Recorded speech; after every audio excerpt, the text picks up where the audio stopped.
एक दिन की बात है। गौतम बुद्ध अपने आश्रम में गांव वालों से बात कर रहे थे। तभी एक युवक उनके पास पहुंचा और हाथ जोड़कर बोला, महात्मन, मैं जब भी आपको देखता हूं, आप प्रसन्नचित्त दिखते हैं। इस प्रसन्नता का रहस्य क्या है? युवक की बात सुनकर बुद्ध मुस्कुरा दिए। उन्होंने अपने बगल में रखा पानी से भरा लोटा उठाया और युवक की ओर बढ़ाते हुए बोले, वत्स, मेरी प्रसन्नता का रहस्य इस लोटे में छिपा है। तुम इसे लेकर मंडी तक चले जाओ और देख कर आओ कि वहां कौन कौन सी सब्जियां मिल रही हैं। तुम्हें भी यह रहस्य ज्ञात हो जाएगा। जैसी आज्ञा महात्मन, मैं अभी देख कर आता हूं, कहते हुए युवक आगे बढ़ा। यह देखकर बुद्ध बोल उठे, वत्स, लेकिन तुम्हें इस बात का ध्यान रखना है कि इस लोटे से एक बूंद भी पानी नहीं गिरना चाहिए। जी महात्मन, युवक ने जवाब दिया और लोटे को अपने हाथ में ले लिया।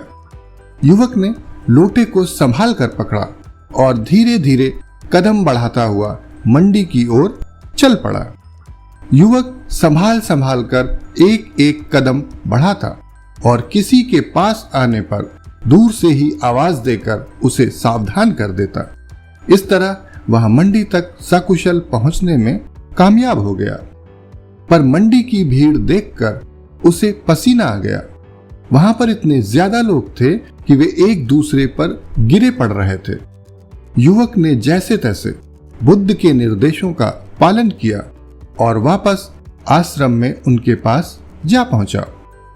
युवक को देखकर बुद्ध मुस्कुराए और धीरे से बोले, लाओ वत्स, मेरा लोटा वापस करो। युवक ने बुझे मन से वह लोटा बुद्ध की ओर बढ़ा दिया। उन्होंने लोटे को अपने हाथ में ले लिया। उसमें बमुश्किल थोड़ा सा ही पानी बचा था। यह देखकर बुद्ध बोले, अरे, इसका तो आधे से अधिक पानी गिर गया। युवक लज्जित हो उठा, पर इससे पहले कि वह कुछ कहता, बुद्ध पुनः बोल उठे, कोई बात नहीं बस, पर यह तो बताओ कि मंडी में कौन कौन सी सब्जियां मिल रही हैं। यह सुनकर युवक शर्मिंदा हो उठा। वह बोला, महात्मन, मेरा सारा ध्यान तो लोटे के पानी पर लगा हुआ था, इसलिए मैं मंडी को ठीक से देख ही नहीं पाया। बुद्ध बोले, लेकिन इसके बावजूद तुम लोटे के पानी को भी नहीं बचा पाए। मुझे क्षमा करें महात्मन, मैं आपकी परीक्षा पर खरा नहीं उतर सका।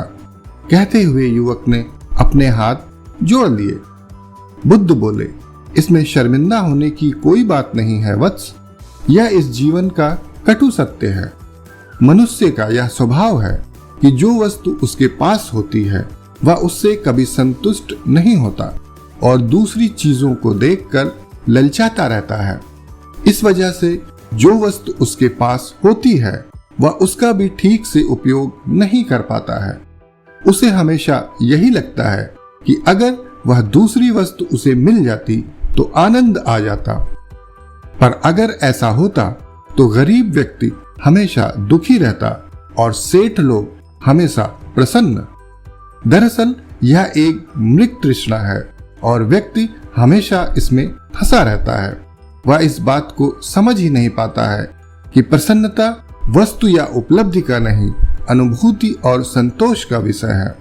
वह हमारे भीतर ही रहती है और जो व्यक्ति इसे जान लेता है वह अभावों में भी प्रसन्न रहता है, और जो इसे नहीं समझ पाता है वह जीवन भर कस्तूरी मृग की भांति अपने भीतर पाई जाने वाली वस्तु की खोज में ही इधर से उधर भटकता रहता है।